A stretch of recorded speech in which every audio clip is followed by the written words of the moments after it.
I, 31M, never thought I'd end up posting here, but I need to get this off my chest. I met Katie, 29F, 5 years ago during my MBA program. She was finishing her engineering degree, and we clicked instantly. Ambitious, brilliant, and genuinely kind. Everything my parents claimed they wanted from me. We dated for 3 years before I proposed last year. From day one, my parents Sheila, 58F, and Ian, 60M, treated Katie with thinly veiled contempt. They come from old money and have always been obsessed with social status. My dad built his business from family money, and they've spent decades carefully crafting their image in our community. They've always expected me to marry someone from their approved social circle, preferably the daughter of one of their country club friends. When I brought Katie home for the first time, my mother spent the entire dinner questioning her family background. Katie's parents are hardworking middle-class people. Her dad's a high school teacher and her mom works in hospital administration. Katie put herself through college and earned every achievement through pure talent and determination. To my parents, this made her unsuitable and probably after our money. I defended Katie constantly, which only convinced them she was manipulating me against them. The more successful Katie became in her engineering career, the more my parents found reasons to criticize her. Her clothes weren't expensive enough. Her car was too practical. Her manners weren't refined enough for their circle. It was exhausting. When we got engaged, my parents insisted on contributing to the wedding, which I now realize was just their way of maintaining control. They complained about everything.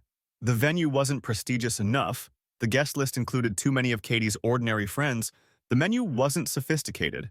A week before the wedding, they suddenly became suspiciously calm and agreeable. I foolishly thought they'd finally accepted Katie. The morning of our wedding arrived. I was getting ready with my groomsmen when my best man Jude rushed in looking panicked. He said Katie was gone and handed me my grandmother's ring that I'd given her when I proposed. There was a note. I can't marry a man who's been hiding such a massive secret for years. Don't try to contact me. I tried calling Katie repeatedly but got no answer. I ran through the venue searching for her but couldn't find her anywhere. When I returned to the main hall, my parents were there looking concerned in front of everyone. When I demanded to know what happened, my mother said they had simply told Katie the truth about me. Dad pulled out a folder containing what looked like official documents. Inside were DNA test results, showing I was the father of a 3-year-old boy named Oliver. There were photoshopped pictures of me holding a baby, fake child support payment records going back years, and even fabricated text messages between me and the supposed mother of this child. They had created an elaborate fiction about me having a one-night stand 3 years ago and secretly paying child support behind Katie's back. The documents looked convincingly real. They had clearly spent time and money creating this elaborate lie. When I confronted them, my mother actually smirked and said, "That gold digger never deserved our son." My father added, "You'll thank us when you find someone better. Someone from our circle." I was in complete shock. I told them they were dead to me, canceled everything, and left. Jude helped me contact the guests while I tried desperately to reach Katie. She had blocked my number and all social media. I went to her apartment, but her roommate said she'd already packed some things and left. For 2 weeks, I couldn't get through to Katie. I finally convinced her friend Lucille to meet me for lunch. I showed her the fake documents my parents had created and explained everything. Lucille was shocked, but said Katie had already moved to stay with her sister in another state and wasn't ready to talk to anyone. I spent the next few days in a daze, trying to process what my parents had done.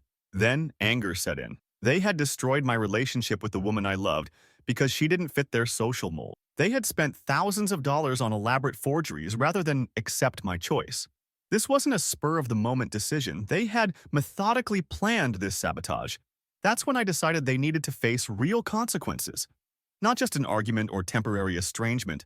Real, lasting consequences that would hit them where it hurt most. Their precious social standing and financial security. My parents have always cared about 2 things above all else: their reputation in the community and their money. Both were about to take serious hits. First, I contacted my family's lawyer, not their regular attorney, but the one who had helped me set up my own business 3 years ago. I showed him the forged documents and asked about my legal options. He confirmed they had committed multiple crimes, including forgery and fraud. I had him draft legal letters demanding full repayment for the wedding, which they had promised to pay for but never did, and threatening legal action for the forgeries.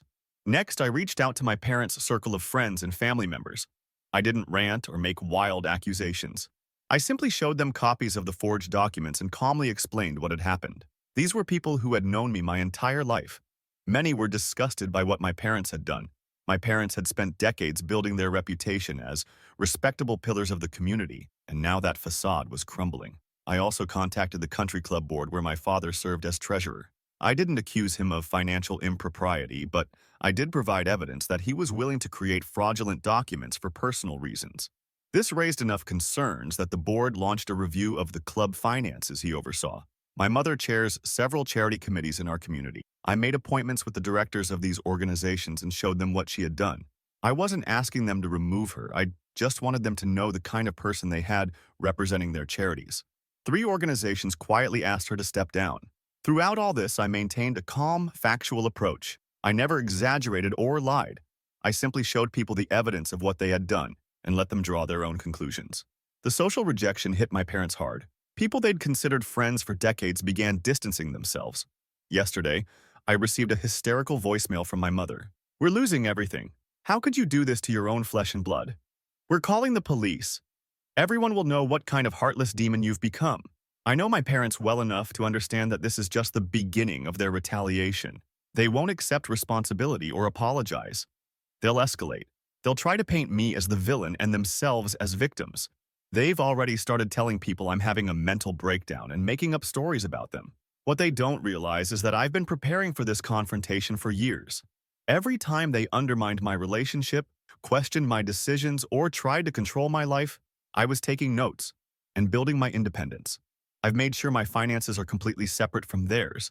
My business operates independently of their connections. I've built my own network of friends and colleagues who know me for who I really am. I've also gathered evidence of other instances where they've manipulated situations and people over the years. This wasn't their first attempt at controlling my life, just their most extreme one. My next steps are already planned. I'm meeting with their bank tomorrow, the same bank where my father helped me open my first account and where he's been a valued customer for 30 years. I have some interesting questions about certain transactions they've made. I still haven't been able to reach Katie. Lucille says she needs time and space. I understand, but I'm not giving up. I've sent her a detailed email explaining everything, with copies of my lawyer's assessment of the forged documents. Whether or not she ever forgives me isn't the point anymore. She deserves to know the truth. As for my parents, they're about to learn that actions have consequences. They spent decades teaching me how to navigate social circles, build business relationships, and protect my reputation. I learned those lessons well, and now I'm using them to dismantle the life they built on manipulation and lies. Update 1. Thanks to everyone who commented on my original post. The support has been overwhelming, and many of you asked for an update. So here it is. 3 days after my last post, my parents showed up at my office unannounced. I run a software consulting company that I started with seed money I saved while working corporate for 5 years. It's completely separate from my parents' businesses or connections. When my assistant told me they were in the lobby, I was ready for them. I've known this confrontation was coming since I started dismantling their social life. I had my assistant show them into the conference room rather than my office, keeping them on neutral ground rather than letting them into my personal space. My mother walked in wearing her charity committee smile, the one she uses to convince wealthy widows to donate to her causes. My father had his stern business face on, the one that's intimidated business partners for decades. I recognized all their tactics before they even opened their mouths. I didn't offer them coffee or pleasantries. I simply asked why they were there. My mother immediately launched into their narrative. They were worried about me. I wasn't thinking clearly. I was making terrible accusations because I was heartbroken over Katie leaving. When she tried to take my hand, I moved it away. My father took over, explaining how they had connections who could help me through this difficult time. He mentioned his golf buddy, who's a psychiatrist, and suggested I was having a breakdown. When I didn't respond, he switched to thinly veiled threats about how my reckless allegations could damage the family name and how that might come back to hurt my business prospects. I let them talk themselves out. Then I placed a folder on the table, copies of the forged documents they'd created, along with my lawyer's assessment of the multiple criminal violations they represented. I told them I wasn't interested in their version of events. I wanted to know exactly why they decided Katie wasn't good enough for their son. My mother finally dropped the concerned act. She said Katie was common and would never understand our family's position in society. She actually said, "We've worked too hard establishing ourselves in this community to have our only son marry someone whose father teaches high school biology." She complained about how Katie wouldn't take her advice on wedding planning, how she insisted on inviting her loud college friends, how she didn't appreciate the importance of proper connections. My father was more direct. He admitted they'd hoped I would marry Lucille. Yes, the same Lucille who's Katie's friend. Apparently, Lucille's father is on the board of a company my father has been trying to do business with for years. They'd been pushing that connection since we were in college, but I'd never seen Lucille as anything more than a friend. When I brought Katie home instead, they decided she was a gold digger who'd trapped me. The conversation got heated when I pointed out that they'd committed actual crimes that could result in prison time.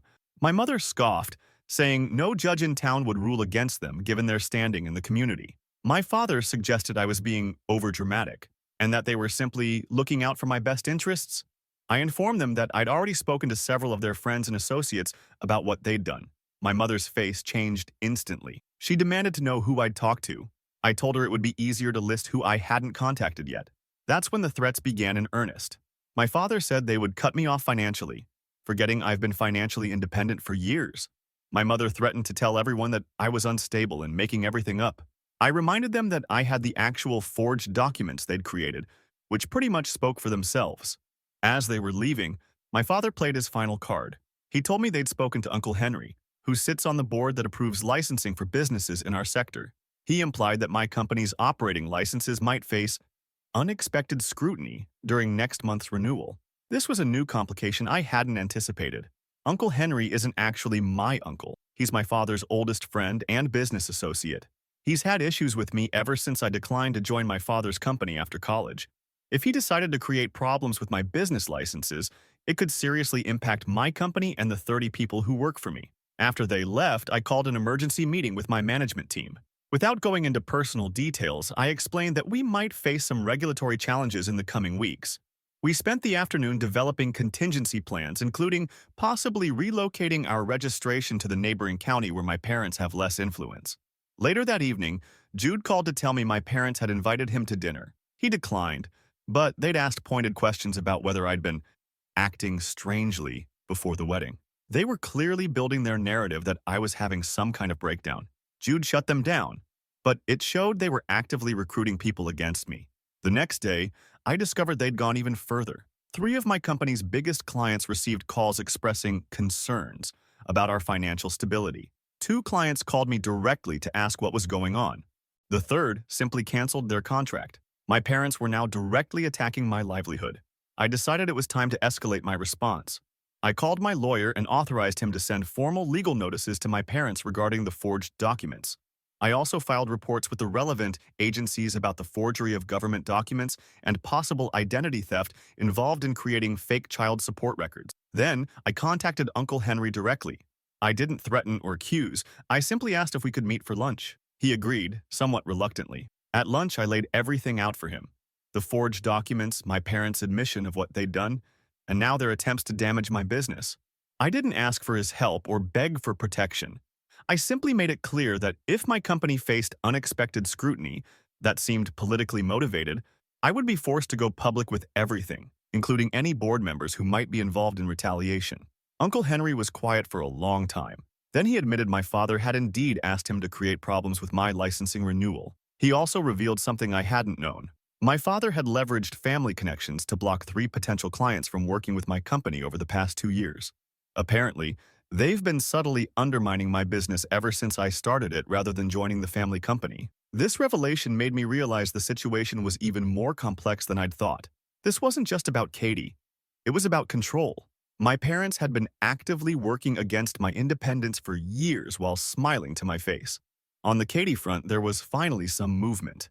Lucille called to say Katie had read my email explaining everything. She still didn't want to talk directly, but she had questions she wanted answered. Lucille agreed to act as an intermediary. Katie wanted to know if I had any idea my parents were planning this, if there had been warning signs I'd ignored, and why my parents hated her so much. I spent hours composing a thoughtful response, explaining the history of my parents' behavior and how they'd always been controlling but had never gone this far before. I admitted I should have established stronger boundaries with them years ago, and that I had made the mistake of hoping they would change once they got to know Katie better. Yesterday, I received an anonymous tip that my parents were planning to sell their vacation property, a lakeside cabin that's been in our family for generations. This was significant because the cabin is part of a trust that includes several family members, not just my parents.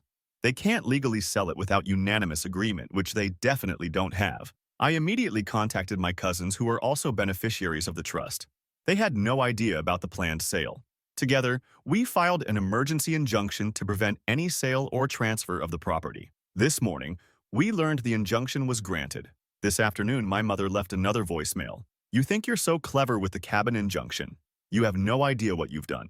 Your father is meeting with his attorneys right now. This little game of yours ends today. We raised you. We gave you everything. And this is how you repay us? By trying to destroy us? You're going to regret this, Max. When we're finished, you'll have nothing. I saved the voicemail as evidence of harassment and forwarded it to my lawyer. Then I called a security company to upgrade the systems at both my home and office. I'm not taking any chances with how desperate they're becoming. My parents have now escalated from trying to control my life to actively trying to destroy my business and reputation. They've shown they're willing to go to extraordinary lengths when they don't get their way. But they've underestimated how prepared I am for this fight. The next phase of my response is already in motion. Tomorrow, I'm meeting with a forensic accountant who specializes in family business evaluations. If my parents want to play hardball with my company, I'll be taking a very close look at theirs. I know for a fact that my father has always kept 2 sets of books for tax purposes, something he bragged about teaching me when I was younger. As for Katie, Lucille mentioned she might be willing to meet in person next week when she returns to town for a work conference. I'm hopeful, but not counting on it. Whether or not Katie and I reconcile, my parents need to face consequences for what they've done, not just to my relationship, but apparently to my business and independence for years. I'll update again when there are significant developments. Right now, I'm focused on protecting my company and employees from my parents' retribution while continuing to gather evidence of their actions. This isn't just about revenge anymore. It's about finally breaking free from their manipulation once and for all. Update 2. It's been 3 weeks since my last update. The situation with my parents has escalated beyond anything I could have anticipated, and I finally met with Katie. I appreciate all the support from my previous posts. Your advice has been invaluable. The day after my last update, I met with the forensic accountant to discuss investigating my parents' business practices. He explained the process would be complex since I'm not directly involved in their companies. But there were legal avenues we could pursue, given the pattern of harassment and retaliation. As we were discussing strategy, my lawyer called with urgent news. My parents had filed a restraining order against me, claiming I was harassing them and making threats. I was served with the papers that afternoon. The filing was full of fabricated claims that I'd been sending threatening messages, showing up at their house unannounced, and making disturbing statements about destroying them financially. They'd included statements from 3 of their friends corroborating their version of events, claiming they'd witnessed my erratic behavior at social functions. This was a calculated move. They knew a restraining order, even a temporary one, would be public record. Anyone doing business with me could easily find it. The hearing was scheduled for the following week, giving them plenty of time to spread their narrative. I immediately contacted my lawyer, who assured me we could fight this successfully given the lack of actual evidence. But the damage to my reputation would be done regardless of the outcome. My parents were using the legal system as another weapon to discredit me. That evening, Jude came over with documents he'd received from my parents. They'd sent him and several other friends a medical history they'd compiled, detailing concerning incidents from my childhood and early adulthood. They'd taken normal teenage behaviors, typical arguments, a time I'd stayed out past curfew, my decision to study business instead of law, and reframed them as signs of long-standing emotional instability. They even included a letter from a therapist I supposedly saw in college, expressing concerns about my attention-seeking behavior and difficulty accepting authority. I never saw this therapist. The letterhead looked legitimate, but the signature was vague enough to be unverifiable. Another forgery. Jude was furious. He'd already called several friends warning them about what my parents were doing. He also revealed something I hadn't known. My mother had called his workplace the previous day, speaking to his manager about concerns regarding his association with me. She'd implied that my issues might reflect poorly on their company if they continued employing him. His manager had dismissed her, but the attempt to isolate me from my support system was clear. The next morning, I discovered my business credit line had been frozen. The bank cited concerning information regarding potential legal issues as the reason for review. I knew immediately my father had contacted his golf buddy who sits on the bank's board. I spent hours on calls with bank officials explaining the situation and providing documentation to prove my parents' claims were retaliatory. The credit line was eventually reinstated, but not before I had to delay payroll by 2 days. I called an all-hands meeting with my employees. I'd tried to shield them from my personal drama, but it was now directly affecting their livelihoods. I explained the situation honestly, that my parents were retaliating against me for personal reasons and might continue targeting the company. I assured everyone that the company itself was financially sound, offered transparent access to our books, and promised to personally guarantee their salaries regardless of any further banking disruptions. To my surprise, the team rallied behind me. Many had met my parents at company functions and had their own stories about their condescending behavior. My lead developer admitted my father had once tried to recruit him away from my company with promises of better pay, attempting to undermine me from within. Others shared similar experiences I'd never known about. Their support strengthened my resolve. That afternoon, Katie texted asking to meet. We arranged to meet at a quiet restaurant across town, away from anywhere my parents might have connections. Seeing her walk in, composed but clearly nervous, hit me harder than I expected. We'd been planning our life together just a month ago, and now we were meeting like cautious strangers. Katie didn't waste time with small talk. She said she'd read all the documentation I'd sent and spoken with Lucille extensively. She believed me about the forgeries, but needed to understand how my parents could go to such extremes without me ever suspecting they'd do something like this. She asked pointed questions about my relationship with them over the years, whether there had been other incidents of manipulation or control that I dismissed. I explained how my parents had always been controlling, but had hidden their worst behavior behind a veneer of parental concern and social respectability. I shared stories from my childhood, how they'd sabotaged friendships they disapproved of, how they'd pressured teachers to change my class schedules to match their preferences, how they'd threatened to withhold college funding if I didn't attend their alma mater. Looking back, the pattern was clear, but they'd always been careful to maintain plausible deniability. They never explicitly said, "We're controlling your life." They framed everything as protecting me from making mistakes or helping me make the right connections. As an adult, I'd established more independence, but I'd never completely cut ties because I always hoped our relationship could improve. Katie listened carefully, then shared her own experiences with my parents that I hadn't known about. My mother had called her at work multiple times before the wedding, ostensibly to discuss arrangements, but actually to question her about her career ambitions and whether she planned to sacrifice her career for children. My father had arranged a lunch with Katie's boss, introducing himself as her future father-in-law, and asking pointed questions about her performance and future at the company. They'd been testing her and interfering in her life without my knowledge. We talked for hours. Katie admitted she'd initially blamed me for not warning her or protecting her from my parents.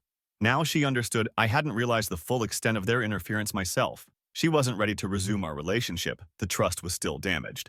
But she wanted to stay in communication as the situation developed. As we were leaving, Katie mentioned she'd received a letter from my mother the previous day. Inside was a check for $50,000, with a note saying it was compensation for the wedding inconvenience, and suggesting Katie had made the right choice by leaving. Katie had torn up the check immediately, recognizing it as an attempt to buy her silence and compliance.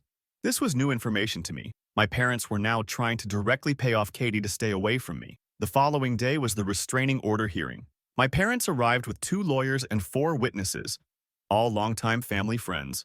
They'd clearly prepared extensively, with printed timelines of my supposed harassment and multiple affidavits from people claiming to be concerned about my behavior.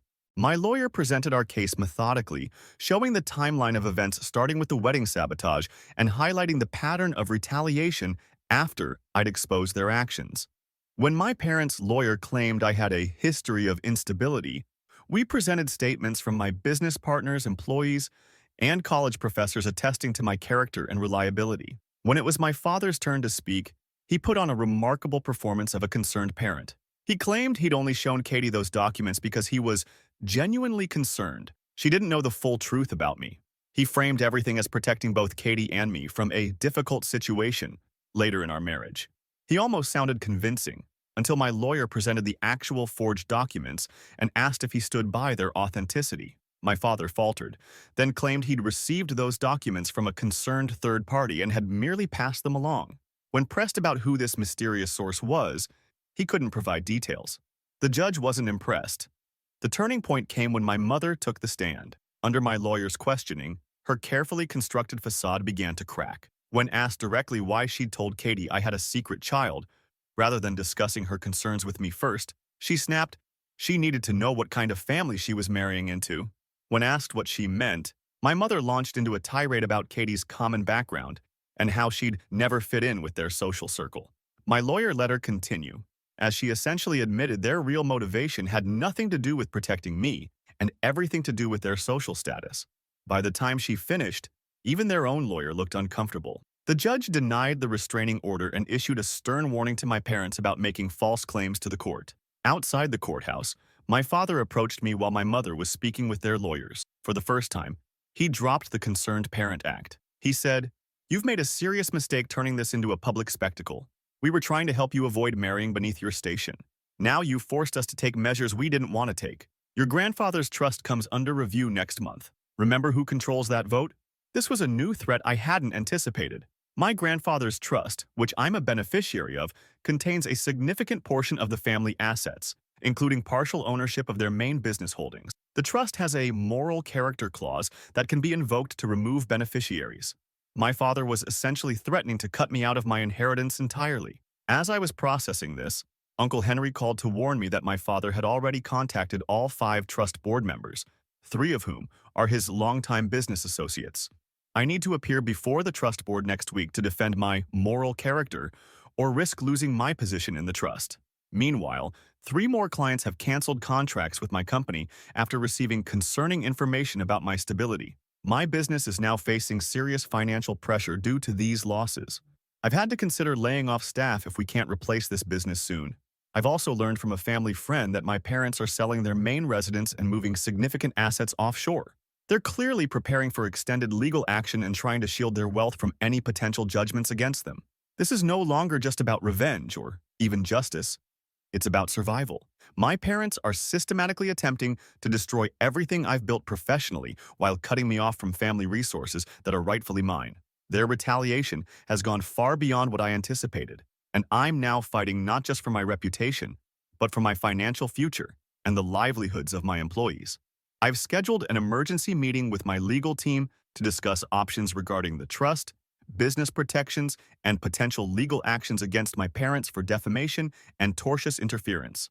I also need to prepare for the trust board meeting, gathering evidence of my parents' forgeries and manipulation to counter their claims about my character. Katie has agreed to provide a statement about what happened at the wedding, which could be crucial for the trust board. Despite everything, having her back in my life, even just as an ally in this fight, has been a small bright spot in an otherwise overwhelming situation. I'll update again after the trust board meeting. Right now, I'm gathering every resource I can to counter whatever my parents have planned. They've made it clear this is all-out war and I need to be prepared for whatever comes next. Final update. This will be my final update on this situation. The past 2 months have been the most intense of my life, but things have finally reached a resolution. Thank you to everyone who's followed this journey and offered support and advice. The trust board meeting was scheduled for last Monday at my grandfather's old law firm downtown. I spent the entire weekend preparing with my legal team, gathering all evidence of my parents' forgeries, harassment, and business interference. Katie agreed to come as a witness, which meant more to me than I could express. Despite everything they'd put her through, she was willing to face my parents again to help me fight back. I arrived early to find my father already there with 2 attorneys, looking smug as they chatted with 3 of the 5 board members, all his longtime business associates. My mother arrived separately, dressed immaculately and playing the role of the concerned parent perfectly. They'd clearly coordinated their strategy. The meeting began with my father presenting his case for invoking the moral character clause to remove me from the trust. He spoke for nearly an hour about my pattern of instability, presenting the same fabricated history they'd created earlier. He framed the entire wedding situation as me having a breakdown after Katie discovered my secret and left me. My mother took over, describing how I'd viciously turned on them after they tried to help me through my crisis. She wept convincingly about how I'd destroyed their reputation out of misplaced anger. She claimed they feared for their safety because of my irrational vendetta. The performance was masterful. If I hadn't lived through their manipulation, I might have believed them myself. Their key evidence was a letter from that fictional therapist claiming I'd shown paranoid tendencies in college. They also presented statements from their friends about my concerning behavior at social functions and threats I'd supposedly made against them. When it was my turn to speak, I remained calm and methodical. I presented the forged documents they'd shown Katie, along with expert analysis proving they were fabrications. I showed the timeline of their retaliatory actions against my business after I exposed their lies. I presented statements from my employees about my father's attempts to poach them and sabotage contracts. Then, I revealed something I'd been holding back, recordings of 3 separate conversations with my parents. In the first, from a dinner 6 months before the wedding, my mother clearly stated they would never accept Katie because of her background. In the second, from just after the wedding, my father admitted creating the fake documents to save me from a mistake. In the third, from our office confrontation, they openly discussed using their connections to damage my business. My father interrupted, claiming the recordings were illegal. I explained they were made in a one-party consent state, making them completely legal. His face changed as he realized I'd been documenting their behavior for months, anticipating this very situation. The board members looked uncomfortable as the recordings played. One of them, an older lawyer who'd known my grandfather, asked my parents directly if they had fabricated evidence of a child that didn't exist. My mother attempted to deflect, saying they had received information they believed was credible. When pressed further, my father finally snapped and said they'd done what was necessary to maintain family standards. Katie spoke next, describing exactly what happened the morning of the wedding. She explained how my parents had cornered her in the bridal suite, showing her the fake documents and telling her to run before it was too late. She described their smug expressions when she removed her ring, and how they'd later tried to buy her silence with a $50,000 check. Her testimony was powerful precisely because it was so straightforward and lacking in drama. The board called for a brief recess to discuss privately. During the break, my father approached me in the hallway, away from witnesses. For the first time, I saw genuine fear in his eyes. He offered to drop everything, the trust challenge, the business interference, all of it, if I would agree to destroy the recordings and sign a non-disclosure agreement. I declined. When the meeting reconvened, the board delivered their decision. Not only would I remain in the trust, but they were invoking a different clause, one that allowed for the removal of trustees who act in bad faith against other beneficiaries. My parents were being removed as trustees, effective immediately. Furthermore, the board appointed an independent trustee to investigate all recent financial transactions involving trust assets. This meant my parents' attempts to sell properties or move assets would be thoroughly scrutinized. They also recommended a full audit of my parents' businesses that had any connection to trust assets. As we left the meeting, my mother grabbed my arm. She hissed that I had no idea what I'd done, that I'd destroyed the family legacy. I told her that they had done that themselves the moment they decided to fabricate a child to break up my relationship. Her only response was that someday I'd understand that everything they did was for my own good. 2 days later, the independent trustee froze all trust-connected assets pending investigation. This included the majority of my parents' properties, their main business holdings, and most of their liquid assets. They still had personal accounts and some offshore holdings, but their financial empire was effectively paralyzed. The fallout was swift and comprehensive. Without access to their main capital sources, they couldn't maintain payments on several investment properties. 3 major business deals my father had been negotiating fell through when the partners learned about the trust situation. My mother was asked to resign from her remaining social committee positions. Uncle Henry called to inform me that my father had been asked to step down from several boards, including the one that oversaw my business licensing.